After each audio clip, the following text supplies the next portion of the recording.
Wife ಯಾವ ಏಜಲ್ಲಿ ಮದುವೆ ಆಯ್ತು ಬ್ರೋ? 20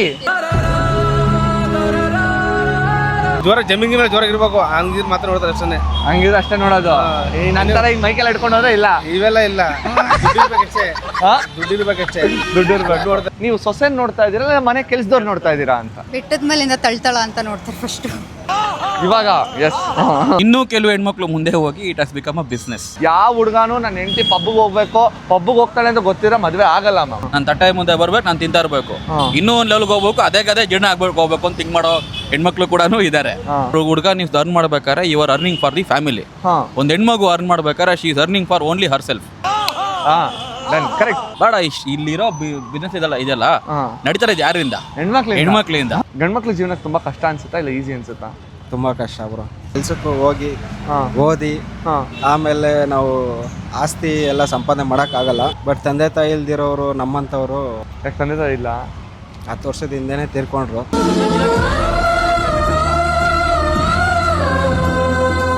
ಎಲ್ರಿಗೂ ನಮಸ್ಕಾರ, welcome back to a new video. ತುಂಬಾ ಜನ ಪರ್ಸನಲ್ ಆಗಿ ಮೆಸೇಜ್ ಮಾಡಿ ಕಮೆಂಟ್ ಮಾಡಿ ಈ ಒಂದು ವಿಚಾರದ ಬಗ್ಗೆ ವಿಡಿಯೋ ಮಾಡಿ ಅಂತ ರಿಕ್ವೆಸ್ಟ್ ಮಾಡ್ತಾನೆ ಇದ್ರು. ಸೊ ಇವತ್ತು ಅದೇ ವಿಚಾರದ ಬಗ್ಗೆ ನಮ್ಮ ಮಹಾಜನತೆಗೆ ಒಂದಿಷ್ಟು ಪ್ರಶ್ನೆಗಳನ್ನ ಕೇಳಬೇಕು ಅಂತ ಹೊರಟಿದ್ದೀನಿ.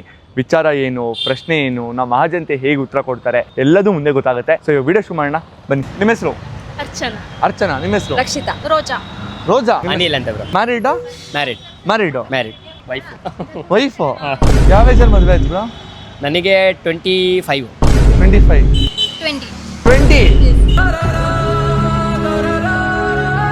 ಬ್ರೋ ಮನೇಲಿ ಅಷ್ಟು ಬೇಗ ಮಾಡಿದ್ರ ಬ್ರೋ? ಲವ್ ಅರೇಂಜಾ? ಈ ಕಡೆ ಲವ್ ಅಲ್ಲ, ಈ ಕಡೆ ಅರೇಂಜ್ ಅಲ್ಲ. ಆ ಥರ ದೇವಂದ ಲವ್ ಮಾಡ್ಬೇಕಿತ್ತು, ತಪ್ಪು ಮಾಡ್ಬಿಟ್ಟೆ ಯೂಟ್ಯೂಬ್ ಮಾಡಿ. ನಾನು ದುಡುಕಬಾರ್ದಾಗಿತ್ತು. ನಾನು ಒಂದಿಷ್ಟು ಪ್ರಶ್ನೆಗಳನ್ನ ಕೇಳ್ತೀನಿ, ಅದಕ್ಕೆ ಇವಾಗಿನ ಸಮಾಜ ಹೇಗಿದೆ ಅನ್ನೋದನ್ನ ಹಾನೆಸ್ಟ್ ಆನ್ಸರ್ಗಳನ್ನ ಎಕ್ಸ್ಪೆಕ್ಟ್ ಮಾಡ್ತೀನಿ. ಸೊ ನನ್ನ ಮೊದಲನೇ ಪ್ರಶ್ನೆ ಬಂದ್ಬಿಟ್ಟು, ಇವಾಗ ಯಾವುದೋ ಒಂದು ಹುಡುಗನ ಪ್ರೊಫೈಲ್ ನಿಮ್ಮ ಮನೆಗೆ ಬರುತ್ತೆ ಅಂತ ಅನ್ಕೊಳ್ಳೋಣ. ಅವಾಗ ಹುಡುಗಿ ಮನೆಯವರು ಏನೇನು ನೋಡ್ತಾರೆ ಅನ್ನೋದು ಹಾನೆಸ್ಟ್ ಆಗಿ ಹೇಳಿ. ಹುಡುಗನ ಸ್ಯಾಲ್ರಿ ನೋಡ್ತಾರೆ, ಪಕ್ಕ ಏನ್ ಜಾಬ್ ಅಲ್ಲಿ ಇದಾರೆ ಅಂತ. ಜಾಬಲ್ಲಿ ಸ್ಯಾಲ್ರಿ, ಮನೆ ಕಡೆ ಯಾವ ತರ ಇದಾರೆ ಅಂದ್ರೆ ಯಾವ ತರ ಮ್ಯಾಮ್? ರಿಚ್ ಅಂದ್ರೆ ರಿಚ್, ಅವರೇಜಾ, ಪೂರ, ಬಾಡಿಗೆ ಮನೆ ಬರುತ್ತಾ, ಜಮೀನ್ ಇದೆಯಾ, ಆಸ್ತಿ ಇದೆಯಾ ನೋಡ್ತಾರೆ. ಮನೆ ಕಡೆ ಓನ್ ಬಿಸ್ನೆಸ್ ಇದೆಯಾ, ಮನೆ ಕಡೆ ಇದೆಯಾ, ವೆಲ್ ಸೆಟಲ್ಡ್, ಎಷ್ಟಕ್ಕೆ ಬಾಳ್ತಾನೆ ಫಸ್ಟ್, ಎಷ್ಟಕ್ಕೆ ಬಾಳ್ತಾನೆ, ಅವ್ರ ಅಪ್ಪ ಅಮ್ಮ ಎಷ್ಟು ಆಸೆ ಮಾಡಿಟ್ಟಿದ್ದಾರೆ, ಮನೆ ಇದೆಯಾ, ಸ್ವಂತ ಮನೆ ಇದೆಯಾ, ಸ್ವಂತ ಕಾರ್ ಇದೆಯಾ, ಇದು ಫಸ್ಟ್ ಕೇಳ್ಬೋದು ಅಂತ ಅನ್ಕೊಂತೀನಿ ಅಲ್ಲ 200% ಇದನ್ನೇ ಕೇಳೋದು. ಇದನ್ನ ಬಿಟ್ಟು ಏನು ಕೇಳಲ್ಲ ಅವರು. ಇನ್ಫ್ಯಾಕ್ಟ್ ಅವರು ಮಗಳೇನ್ ಬಂದ್ಬಿಟ್ಟು ಹಳ್ಳಿಲೇನು ಏನು ಮಾಡಲ್ಲ, ಬಟ್ ಆಕ್ಚುಲಿ ಆದ್ರೂ ಹಳ್ಳಿಲಿ ಅವ್ರಿಗೆ ಇರ್ಬೇಕು ಪ್ರಾಪರ್ಟಿ. ನಾವು ವೀಕೆಂಡ್ಸ್ ಅಲ್ಲಿ ಹೋಗ್ಬಿಟ್ಟು ಎಂಜಾಯ್ ಮಾಡ್ಕೊಂಡು ಬರೋಕೋಸ್ಕರನಾರು ಪ್ರಾಪರ್ಟಿ ಅಂತೂ ಇದ್ದೇ ಇರ್ಬೇಕು. ಹೆಣ್ಣು ನೋಡಕ್ಕೆ ಅಂದ್ರೆ ಎಲ್ಲ ಕೇಳ್ತಾರೆ, ಆಸ್ತಿ, ಜಮೀನು, ಒಳ್ಳೆ ಕೆಲಸ ಇರ್ಬೇಕು, ಜಮೀನ್ ಜೋರಾಗಿ ಇರ್ಬೇಕು, ಹಂಗಿದ್ ಮಾತ್ರ ನೋಡ್ತಾರೆ ಅಷ್ಟೇ. ಹಂಗಿದ್ರೆ ಅಷ್ಟೇ ನೋಡೋದು. ಈ ನಂತರ ಈಗ ಮೈಕೆಲ್ಲ ಇಟ್ಕೊಂಡು ಹೋದ್ರೆ ಇಲ್ಲ, ಇವೆಲ್ಲ ಇಲ್ಲ. ದುಡ್ಡಿರ್ಬೇಕಷ್ಟೇ. ದುಡ್ಡು ಅಷ್ಟೇ. ಆಮೇಲೆ ಹುಡುಗ ಯಾವ ತರ ಕ್ಯಾರೆಕ್ಟರ್ ವೈಸ್ ಇದೆಲ್ಲ ನೋಡಿದ್ಮೇಲೆ ಕ್ಯಾರೆಕ್ಟರ್ ನೋಡ್ತಾರೆ. ಹೌದು. ಎಲ್ಲ ಆದ್ಮೇಲೆ ಹುಡುಗ ಒಳ್ಳೋಣ. ಶಾಸ್ತ್ರಕ್ಕೆ ಉಪ್ಪು ಹಾಕ್ತಾರಲ್ಲ ಎಲೆನೆಲ್ಲ ಹಂಗೆ. ಇವಾಗ ಅದೇ ಒಂದು ಹುಡುಗಿ ಪ್ರೊಫೈಲು ಈಗ ನಮ್ಮ ಮನೆಗೆ ಬಂತು. ಈಗ ನಾನು ನಿಮ್ಮ ತಮ್ಮ ಯಾವುದೋ ಒಂದು ಹುಡುಗಿನ ಫೋಟೋ ಕಳಿಸ್ತಾರೆ, ಸಂಬಂಧ ಕಳಿಸ್ತಾರೆ, ನೀವ್ ಅವಾಗ ಏನೇನು ನೋಡ್ತೀರಾ? ಇವಾಗಿನ ಪರಿಸ್ಥಿತಿಲಿ ಏನು ನೋಡಕ್ ಹೋಗಲ್ಲ. ಫೋಟೋ ಸಾಕಾಗ್ಬಿಡುತ್ತೆ ಹುಡುಗರಿಗೆ, ಸಾಕಾಗ್ಬಿಡುತ್ತೆ. ಬೆಟ್ಟದ ಮೇಲಿಂದ ತಳ್ತಳ ಅಂತ ನೋಡ್ತಾರೆ ಫಸ್ಟ್. ಇವಾಗ ಎಸ್. ಓಕೆ. ಯಾರು ಬಾಯ್ ಫ್ರೆಂಡ್ಸ್ ಇದಾರಾ? ಅವಳ ಸೋಷಿಯಲ್ ಲೈಫ್ ಹೇಗಿದೆ? ಸೋಷಿಯಲ್ ಲೈಫಲ್ಲಿ ವ್ಯಾಲಿಡ್. ನೆಕ್ಸ್ಟ್ ಅವಳು ಕೆಲಸ ಮಾಡೋ ಜಾಗದಲ್ಲಿ ಯಾರಾದ್ರೂ ಹೇಗಿದ್ದಾರೆ, ಫ್ರೆಂಡ್ಸ್ ಹೇಗಿದ್ದಾರೆ? ಫಸ್ಟ್ ನಿಮಗೆ ಯಾರಾದ್ರೂ ಲವರ್ ಇದ್ದಾರಾ ಅಂತ ಕೇಳ್ತಾರೆ. ನಿಮಗೆ ಫಸ್ಟ್ ಮದ್ವೆ ಓಕೆ ಇದೆಯಾ ಅಂತ ಕೇಳ್ತಾರೆ. ಅಪ್ಪ ಅಮ್ಮನ ಫೋರ್ಸ್ ಏನಾದ್ರು ಮಾಡ್ಕೊಂಡು ಏನಾದ್ರು ಮಾಡ್ಕೊತಿದ್ಯಾ? ಇರೋದು ಒಬ್ನೇ ಮಗ, ಬೆಟ್ಟದಿಂದ ತಳ್ಬಿಟ್ರೆ ಕಷ್ಟ. ಆಮೇಲೆ ಅಕ್ಕಪಕ್ಕದ ಅವ್ರ ಸರೌಂಡಿಂಗ್ಸ್ನೆಲ್ಲ ವಿಚಾರಿಸ್ತಾರೆ, ಹಿಂಗೆ ಹುಡುಗಿ ಓಕೆ ಅನ್ನೋ ಕ್ಯಾರೆಕ್ಟರ್ ವೈಸ್ ಅಂತ. ಹುಡುಗಿ ಒಳ್ಳೆವಳ ಅಂತ ನೋಡ್ತಾರೆ, ಒಳ್ಳೆ ಅವಳಿಗೆ ಮನೆಗೆ ಅಡ್ಜಸ್ಟ್ ಆಗ್ತಾಳ ಅಂತ ನೋಡ್ತಾರೆ, ಹುಡುಗಂಗೆ ತಕ್ಕನಾದ ಹೆಂಡ್ತಿನ ಅಂತ ನೋಡ್ತಾರೆ. ನಾನು ಆನ್ಸರ್ ಹೇಳೋದೇ ಬೇಡ, ಅವರೇ ಹೇಳಿದ್ರು. ಹುಡುಗನ ಪ್ರೊಫೈಲ್ ಹೋದ್ರೆ ಹುಡುಗಿ ಮನೆ ಕಡೆ ಏನೇನ್ ನೋಡ್ತಾರೆ, ಅದೇ ಹುಡುಗಿ ಪ್ರೊಫೈಲ್ ಹುಡುಗನ ಮನೆಗೆ ಹೋದ್ರೆ ಏನೇನ್ ನೋಡ್ತಾರೆ ಅಂತ. ಯಾಕೆ ಮ್ಯಾಮ್ ಇದು ಚೇಂಜ್ ಆಗ್ಬೇಕು ಅಂತ ಅನ್ಸುತ್ತಾ ಅನ್ಸಲ್ವಾ? ಚೇಂಜ್ ಆಗ್ಲೇಬೇಕು.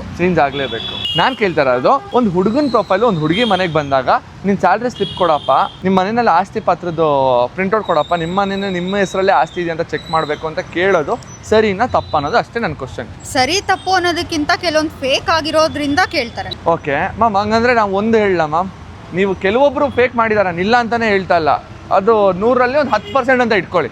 ಆ 10% ನಮಗ್ ಸಿಗ್ಬಾರ್ದು ಅಂತ ಚೆಕ್ ಮಾಡ್ತಾರೆ. ಕರೆಕ್ಟ್. ಹಂಗೆ ನಾವು ಚೆಕ್ ಮಾಡ್ಬೋದಲ್ಲ ಮ್ಯಾಮ್. ಬೇರೆ ತರ ನಾವ್ ಮಾಡಿದ್ರೆ ಏನ್ ಗೊತ್ತಾದ ಹೇಳ್ತಾರೆ, ಅಯ್ಯೋ ಇವನ ರುಬ್ಬಿ ಬಿಸಾಕ್ಬಿಡ್ತಾರೆ. ಅವನು ಈಗ ಜನ್ಸಿ ನಾನು ಅಪೋಸ್ ಮಾಡಲ್ಲ. ಯಾವ್ದನ್ನ ನಾವ್ ಹೆಂಗ್ ವೆರಿಫೈ ಮಾಡ್ತೀರೋ ಅವರು ಹಾಗೆ ವೆರಿಫೈ ಮಾಡಕ್ ನಾನು ಅವಕಾಶ ಕೊಡ್ತೀನಿ. ಮ್ಯಾಮ್ ಒಂದು ಸಿಂಪಲ್ ಆಗಿ ಹೇಳ್ತೀನಿ ma'am, this is the real incident. ನನ್ನ ಕಣ್ಮುಂದೆ ನೋಡಿದ್ದು. ಒಂದು ಹಿಂಗೆ ಮ್ಯಾಚ್ ನಡೀತಾ ಇತ್ತು. ಹುಡುಗನ ಅಮ್ಮ ಕೇಳ್ತಾರೆ, ನಿಂಗೆ ಅಡುಗೆ ಮಾಡಕ್ ಬರುತ್ತೇನಮ್ಮ, ಮನೆ ಕೆಲಸ ಮಾಡ್ತೇನಮ್ಮ, ಅದಾಗಿದ್ಮೇಲೆ ಎಷ್ಟೊತ್ತಿಗೆ ಎದೊಳ್ತೀಯಮ್ಮ. ಕೇಳಿದ್ರೆ ತಪ್ಪೇನು, ಕೆಲಸ ಬರುತ್ತಾ ಅಂತ.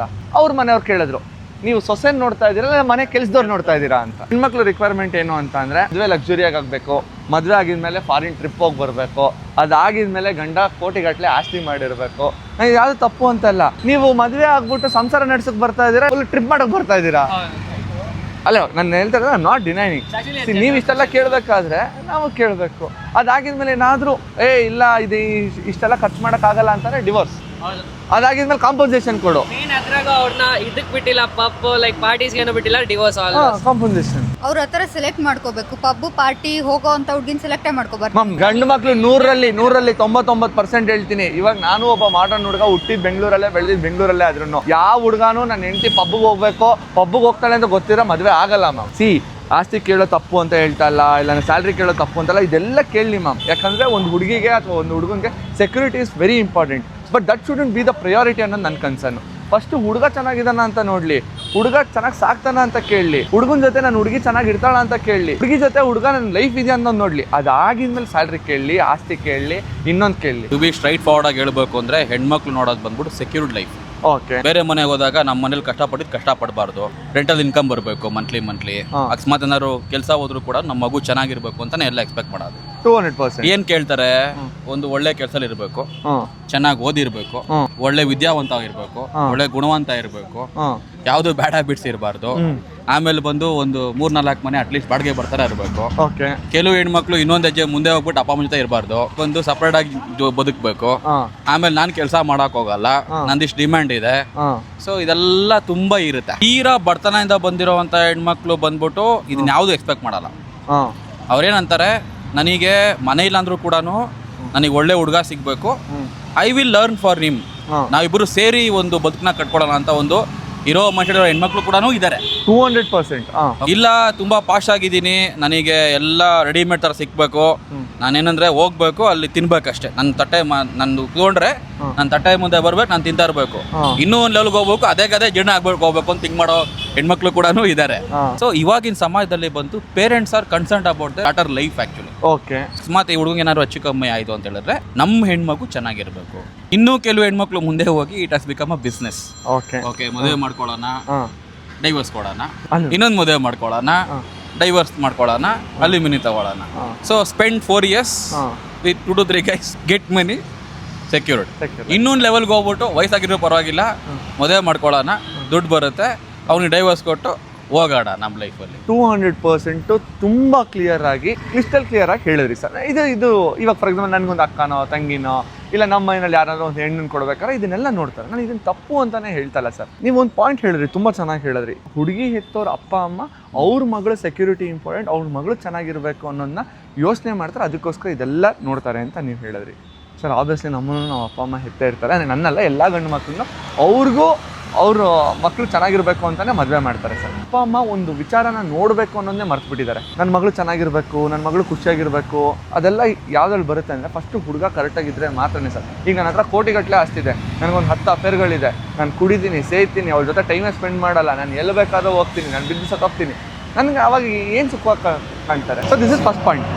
ಎರಡನೇ ಪಾಯಿಂಟಿಗೆ ಬರೋದಾದರೆ, ಸೊ ಏನಕ್ಕೋಸ್ಕರ ಈ ಪ್ರಶ್ನೆ ಕೇಳಿದೆ ಅನ್ನೋದನ್ನ ಹೇಳ್ಬಿಡ್ತೀನಿ. ರೀಸೆಂಟಾಗಿ ಇದೇ ಥರ ಒಂದು ಇನ್ಸ್ಟಾಗ್ರಾಮಲ್ಲೆಲ್ಲ ಸಿಕ್ಕಾಪಟ್ಟೆ ವೈರಲ್ ಆಗಿತ್ತು ಸೋಷಿಯಲ್ ಮೀಡಿಯಾದಲ್ಲಿ. ಒಂದು ಹುಡುಗನ ಪ್ರೊಫೈಲ್ ಹೋಗುತ್ತೆ. ಸೊ ಅವ್ರ ಮನೆಯಲ್ಲಿ ನಿಂದು ಸ್ಯಾಲ್ರಿ ಸ್ಲಿಪ್ ಕೊಡಪ್ಪ, ನಿನ್ನ ಆಸ್ತಿ ಮನೆ ಪತ್ರ ಕೊಡಪ್ಪ, ಸೊ ನಿನ್ನ ಹೆಸರಲ್ಲೇ ಇದೆಯಾ ಅನ್ನೋದನ್ನ ಚೆಕ್ ಮಾಡ್ತೀವಿ, ಆಮೇಲೆ ಮುಂದಿಂದ ಪ್ರೊಸೀಡ್ ಮಾಡೋಣ ಅಂತ ಕೇಳಿದ್ರು. ಸೊ ಪಾಪ ಹುಡುಗ ಏನು ಹೇಳ್ತಾನೆ ಅಂತ ಅಂದರೆ, ಅವ್ನು ಸಿಕ್ಕಾಪಟ್ಟೆ ಬೇಜಾರಾಗಿ he made a video and posted on social media and ಅದು ತುಂಬ ವೈರಲ್ ಆಗಿತ್ತು. ಅಂದರೆ ಅದಕ್ಕೆ ಒಂದು ಡಿಬೇಟ್ ಇತ್ತು, ಸ್ವಲ್ಪ ಜನ ಅದು ಸರಿ ಅಂತ ಇದ್ರು, ಒಂದು ಸ್ವಲ್ಪ ಜನ ಅದು ತಪ್ಪು ಅಂತ ಇದ್ರು. ನನಗೆ ಒಂದಿಷ್ಟು ಪ್ರೆಷರ್ ಬಂದಿದ್ದು, ಇದ್ರ ಮೇಲೆ ಒಂದು ಕಾನ್ಸೆಪ್ಟ್ ಮಾಡಿ ವಿಡಿಯೋ ಮಾಡಿ ಹಾಕಿ ಜನರ ಒಪಿನಿಯನ್ನ ಕೇಳಿ ಅಂತ ಹೇಳಿ. ಸೊ ಈ ಕಾನ್ಸೆಪ್ಟ್ಗೆ ನಿಮ್ಮ ಪ್ರಕಾರ ಅವ್ರು ಮಾಡಿದ್ದು ಸರಿ ಅನ್ಸುತ್ತೆ ತಪ್ಪು ಅನ್ಸುತ್ತೆ? C always think demand and supply management system. Okay, ಇದು ಹಿಂಗೆ ನಡೆಯೋದು. ನೀವೆಲ್ಲೇ ಹೋದ್ರು ಕೂಡ ಇಟ್ಸ್ ಲೈಕ್ ಅ ಬಿಸ್ನೆಸ್. ಈಗ ಫಾರ್ ಎಕ್ಸಾಂಪಲ್ ಯಾವುದೋ ಒಂದು ಸ್ಕೂಲ್ ಇದೆ ಅಂದ್ಕೊಳ್ಳೋಣ, ಅಕ್ಕಪಕ್ಕ 10 ಮನೆ ಅಂದ್ಕೊಳ್ಳೋಣ, ನಂತರ 30 ಸೀಟ್ ಇದೆ, ಹುಡುಗರು ಇರೋದೇ 10 ಜನ. ಹಾ ಹಾ ಓಕೆನಾ, ನಂತರ 30 ಸೀಟ್ ಇದೆ. ಹಾ. ಅವಾಗ ನಿಮ್ಮ ಸ್ಕೂಲ್ಗೆ ಫೀಸ್ ಜಾಸ್ತಿ ಇರುತ್ತೆ, ಕಮ್ಮಿ ಇರುತ್ತೆ. ಕಮ್ಮಿ ಇರುತ್ತೆ. ಹಾ ಡಿಮ್ಯಾಂಡ್ ಅಂಡ್ ಸಪ್ಲೈ ಹೆಂಗ್ ವರ್ಕ್ ಅಂತ ಹೇಳಿದ್ರೆ, ಈಗ ಒಂದ್ ಮನೇಲಿ ಹೆಣ್ಮಗು ಅಂತ ಹೇಳಿದ್ರೆ, ಫಾರ್ ಎಕ್ಸಾಂಪಲ್ ನೀವು ಮದುವೆ ಆಗಿದ್ರೆ ನಂಗಂತೂ ಗೊತ್ತಿಲ್ಲ, ಇಲ್ಲ ಇಲ್ಲ ಸರಿ ಮ್ಯಾಕ್ಸಿಮಮ್ ಒಂದ್ 8-10 ನೋಡಕ್ ಹೋದ್ರೆ, ವರ್ಷಕ್ಕೆ ಒಂದು ನೋಡಕ್ ಹೋದ್ರೆ ಹೆಚ್ಚು. ಹಾ ಹಾ ಹೆಣ್ಣಿನ ಮನೆ ಕಡೆಗೆ ಟು ಬಿ ಫ್ರಾಂಕ್ ಪ್ರಾಕ್ಟಿಕಲ್ ಆಗಿ ಹೇಳ್ಬೇಕು ಅಂದ್ರೆ, ಆ ಬ್ರೋಕರ್ ಮುಖಾಂತರ ಇವ್ರ ಕಡೆಯಿಂದ ನಮ್ಮ ಕಡೆ ಸಂಬಂಧ, ನಿಮ್ ಕಡೆ ಸಂಬಂಧ ಅಂತ ಏನ್ ಮಾಡ್ತಾರೆ, ವಾರಕ್ಕೆ 2-3 ಬರುತ್ತೆ ಟೈಮ್ ಲೈನ್ ಪ್ರಕಾರ. ಇವಾಗ ನನಗೆ ತುಂಬಾ ಆಪ್ಷನ್ಸ್ ಇರಬೇಕಾದ್ರೆ ಅದರಲ್ಲಿ ಬೆಸ್ಟ್ ನ ಚೂಸ್ ಮಾಡುವಂತ ಒಂದು ಅವಕಾಶ ನನಗೆ ಇದೆಯಾ ಇಲ್ವಾ? ಆಬ್ವಿಯಸ್ಲಿ ಇದೆ. ಅಂಡ್ ಮೋರ್ ಓವರ್ ಡಿಪೆಂಡೆನ್ಸಿ ಕಮ್ಮಿ ಆಗಿದೆ ಹೆಣ್ಮಕ್ಳಿಗೆ. They are also equally earning. Correct. For example ಹುಡುಗ ನೀವು ಅರ್ನ್ ಮಾಡ್ಬೇಕಾದ್ರೆ you are earning for the family. ಒಂದ್ ಹೆಣ್ಮಗು ಅರ್ನ್ ಮಾಡ್ಬೇಕಾದ್ರೆ she is earning for only herself. Correct, valid. ಓಕೆನಾ, ಫಸ್ಟ್ ನಂದು ನನ್ ಮೇಕಪ್ ಕಿಟ್ಟು, ನಾನ್ ಚೆನ್ನಾಗಿರ್ಬೇಕು, ನಾನ್ ಡ್ರೆಸ್ಗಳು ತಗೊಬೇಕು. ಈ ಫ್ಲಿಪ್ಕಾರ್ಟ್, ಅಮೆಝಾನ್ ಬೇಡ, ಇಲ್ಲಿರೋ ಬಿಸ್ನೆಸ್ ಇದೆಲ್ಲ ನಡೀತಾ ಇದೆ ಯಾರಿಂದ? ಹೆಣ್ಮಕ್ಳಿಂದ. ನಾವು ಹುಡುಗರು ಏನ್ ಮಾಡಿದ್ರೆ ಸೇಮ್ ಶರ್ಟ್ನೇ 1 ವರ್ಷ 2 ವರ್ಷ ಯೂಸ್ ಮಾಡ್ತೀವ, ಶಾಪಿಂಗ್ ವರ್ಷಕ್ಕೆ ಒಂದೇ ಸರಿನಾ, ಅದು ಇಲ್ಲ ಅನ್ಕೊಳ್ಳಿ. ಹೆಣ್ಮಕ್ಳಂಗಲ್ಲ, ಅವ್ರಿಗೆ ಪ್ರತಿ ಈವೆಂಟು ಕೂಡ ಇಂಪಾರ್ಟೆಂಟ್, ಅಡಿಯಿಂದ ಮುಡಿವರೆಗೂ ಕರಡಲ್ವಾ. So coming to the point ಏನಪ್ಪಾ ಅಂದ್ರೆ, ಹೆಣ್ಮಕ್ಳಿಗೆ ಜಾಸ್ತಿ ಆಪ್ಷನ್ಸ್ ಇದೆ, ಗಂಡು ಮಕ್ಳಿಗೆ ಆಪ್ಷನ್ಸ್ ಇಲ್ಲ ಇವಾಗ. ಇನ್ನು ಬೇರೆ ಹೋಗ್ಬೇಕು ಅಂದ್ರೆ ಒಂದ್ ಹುಡುಗಿ ಸಿಕ್ಬಿಟ್ರೆ ಸಾಕು ಅನ್ನೋ ಪರಿಸ್ಥಿತಿಗೆ ಗಂಡು ಮಕ್ಳು ಬಾಳ್ ಬಂದು ನಿಂತ್ಕೊಂಡಿದೆ. ಸ್ಯಾಲ್ರಿ ಸ್ಲಿಪ್ ಕೇಳೋದೇನಕ್ಕಂದ್ರೆ ಹುಡುಗ ಅರ್ನ್ ಮಾಡ್ತಾವನ. ಈಗ ಸರ್ ನಿಮ್ಗೊಂದು ಲೋನ್ ಕೊಡ್ಬೇಕಾದ್ರೆ 16 ಡಾಕ್ಯುಮೆಂಟ್ ಕೇಳ್ತಾರೆ, KYC ಅಂತ ಅವಂತ ಇವಂತ. ಒಂದು ಕ್ರೆಡಿಟ್ ಕಾರ್ಡ್ ಕೊಡ್ಬೇಕಾದ್ರು ಕೇಳ್ತಾರೆ. ಒಂದ್ ಮನೆ ಬೆಳಗೋವಂತ ಹೆಣ್ಮಗು ನಿಮ್ಗೆ ಕೊಡ್ಬೇಕು ಅಂದ್ರೆ ಡಾಕ್ಯುಮೆಂಟ್ ಕೇಳಬಾರ್ದ? ಸಿಂಪಲ್ ಆಗಿ ಟು ದ ಪಾಯಿಂಟ್ ಹೇಳ್ಬಿಟ್ರೆ, ಇವಾಗ ಏನು ಅಂತ ಅಂದ್ರೆ ಹುಡುಗಿರಿಗೆ ಡಿಮ್ಯಾಂಡ್ ಇದೆ, so that's why they are demanding. So exactly. But ನನ್ನ ಪಾಯಿಂಟ್ ಏನಂದ್ರೆ, ಡಿಮ್ಯಾಂಡ್ ಮಾಡಲಿ ಸರ್, ಡಿಮ್ಯಾಂಡ್ ಮಾಡೋದ್ರಲ್ಲಿ ತಪ್ಪಲ್ಲಿ. ನೀವು ಹೇಳಿದೆಲ್ಲ ಕರೆಕ್ಟೇ, ಈಗ ನಮ್ಮ ಮನೇಲಿ ಇದನ್ನು ಕೊಡ್ತೀನಿ ನಾನು ಅವೆಲ್ಲ ಹೇಳಿದೆ. ಬಟ್ ಏನು ಅಂತ ಅಂದರೆ, ಹುಡುಗ ಒಳ್ಳೋಣ ಅನ್ನೋದನ್ನ ಫಸ್ಟ್ ಚೆಕ್ ಮಾಡಲಿ, ಅದಾಗಿದ್ಮೇಲೆ ಇದೆಲ್ಲ ಚೆಕ್ ಮಾಡಲಿ. ಫಸ್ಟ್ ಪ್ರಿಯಾರಿಟಿ ಇಸ್ ದ್ಯಾಟ್ ನೀವು ಸಂಸಾರ ಮಾಡ್ತಾರೆ ಯಾರ ಜೊತೆ? ಪರ್ಸನ್ ಜೊತೆ, ಪ್ರಾಪರ್ಟಿ ಜೊತೆ ಅಲ್ಲ. ಸಂಸಾರ ಮಾಡ್ತಾ ಇರೋದು ಯಾರು? ಪರ್ಸನ್ ಜೊತೆ, ದುಡ್ಡಿನ ಜೊತೆ ಅಲ್ಲ. ಸೊ ಫಸ್ಟ್ ಪರ್ಸನ್ ನೋಡ್ಬಿಡಿ, ಆಮೇಲೆ ಇದೆಲ್ಲ ನೋಡಿ. ಹುಡುಗದ ಇನ್ನೊಂದು ಬಿಗ್ಗೆಸ್ಟ್ ಮಿಸ್ಟೇಕ್ ಏನು ಗೊತ್ತಾ? ಹೇಳಿ ಸರ್. ನಾವು ನಮ್ಮ ತಾಯಿ ಗುಣ ಇರೋವಂಥ ಹುಡುಗಿನೇ ಹುಡುಕ್ತಾ ಇದ್ದೀವಿ. ಅದು ಪ್ರಾಕ್ಟಿಕಲ್ಲಿ ಆಗಲ್ಲ. ಬೆಳಗಿನ ಸಾಯಂಕಾಲ ಕೆಲಸ ಮಾಡ್ಕೊಂಡು ಬಂದ್ಮೇಲೆ ನಮಗೆ ತಾಯಿ ಲ್ಯಾಪಲ್ಲಿ ಕುತ್ಕೊಂಡು ಹತ್ತಾಗ ಎಷ್ಟು ಸಮಾಧಾನ ಆಗುತ್ತೋ, that kind of emotional bonding ನಾವು ಹುಡುಕ್ತಾ ಇದ್ದೀವಿ. ಬಟ್ ಅದು ಪ್ರಾಕ್ಟಿಕಲಿ ಇವಾಗ ಸ್ವಲ್ಪ ಕಮ್ಮಿ ಆಗ್ತಾ ಇದೆ. ಸೊ ನಾವು ಕೂಡ ಅಪ್ಗ್ರೇಡ್ ಆಗಬೇಕಾಗುತ್ತೆ. ಹೆಣ್ಮಕ್ಳು ಅಪ್ಗ್ರೇಡ್ ಆಗಿದ್ದಾರೆ almost. I am independent, I can live alone. I don't require a men to be along with me. I am earning equally. Why the hell I require a men ಅನ್ನೋ concept ಭಾಳ ಬಂದಾಗಿದೆ. But ನಾವು ಕೂಡ upgrade ಮಾಡಿಕೊಂಡು ಸ್ವಲ್ಪ for example, ಯಾವುದೇ ಹುಡುಗಿ ಅನ್ಕೊಳ್ಳೋಣ, ನಾವು ಒಂದು ಶಾಪಿಂಗ್ ಹೋದಾಗ ಏನೋ ಮಾಡಕ್ ಹೋದಾಗ ಅನ್ಕೊಳ್ಳೋಣ, ಹುಡುಗಿ ಚಂದ ಅದಲ್ಲ, ನಮ್ಗೆ ಲವ್ ಆಗ್ಬಿಡುತ್ತೆ, ಕ್ರಶ್ ಆಗ್ಬಿಡುತ್ತೆ. ಸುಮ್ಮನೆ ಹೇಳ್ತಾರೆ, ಹುಡುಗಿ ಹಂಗೆ ಮಾಡಲ್ಲ, ಹುಡುಗಿ ಹಂಗಿಲ್ಲ.